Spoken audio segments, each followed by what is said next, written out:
భువనగిరి రాజ్యాన్ని పాలించే సుదర్శనుడి వద్ద రామశర్మ అనే తెలివైన మంత్రి ఉండేవాడు. దాంతో మంత్రి గురించి ఎవరు పొగిడినా రాజు మనసులో ఈర్ష్య పడేవాడు. అతనికంటే తనే తెలివైన వాడినని జనం చేత అనిపించుకోవాలనే కోరిక బలంగా ఉండేది. ఒకనాడు రాజు ఉదయమే మంత్రికి కబురు చేశాడు, వేటకు వెళదామని.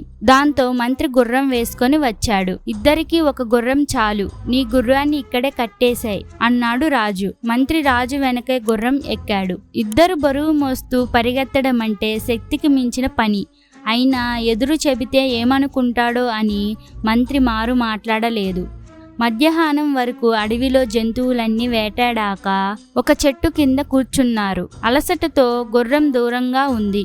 అది అలసట తీర్చుకున్నట్లు కనిపించింది రాజుకి. దాంతో రాజు ఇలా అన్నాడు, మంత్రి, నాకు జంతువులంటే చాలా ప్రేమ. ఇప్పుడు చూడు, గుర్రాన్ని పిలవగానే నా దగ్గరికే వస్తుంది. నేను ఈ చెట్టు దగ్గర ఉంటాను, నువ్వు ఆ చెట్టు దగ్గర నిలబడు అన్నాడు.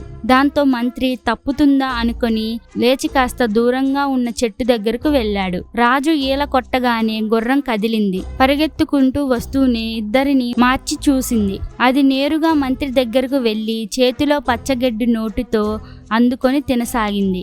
దాంతో మంత్రి ఇలా అన్నాడు, జంతువులకైనా మనుషులకైనా ఎదుటివారి చూపించే ప్రేమ కన్నా వారి వారి అవసరాలకే ప్రాధాన్యత ఉంటుంది. గుర్రం ఉదయం నుంచి పరిగెత్తి చాలా ఆకలితో ఉంది మహారాజా అన్నాడు మంత్రి. దాంతో రాజు తను కూడా గడ్డిని గుర్రం నోటికి అందిస్తూ, మంత్రివర్య, ఎంతైనా నీ తెలివితేటలు అమోఘం మంత్రివర్య అన్నాడు రాజు మెచ్చుకుంటూ. ఇలాంటి స్టోరీస్ మీకు ఇంకా కావాలంటే ఇప్పుడే వీడియోకి లైక్ చేసి ఛానల్ని సబ్స్క్రైబ్ చేసుకొని బెల్ ఐకాన్ని ఆల్లో పెట్టుకోండి.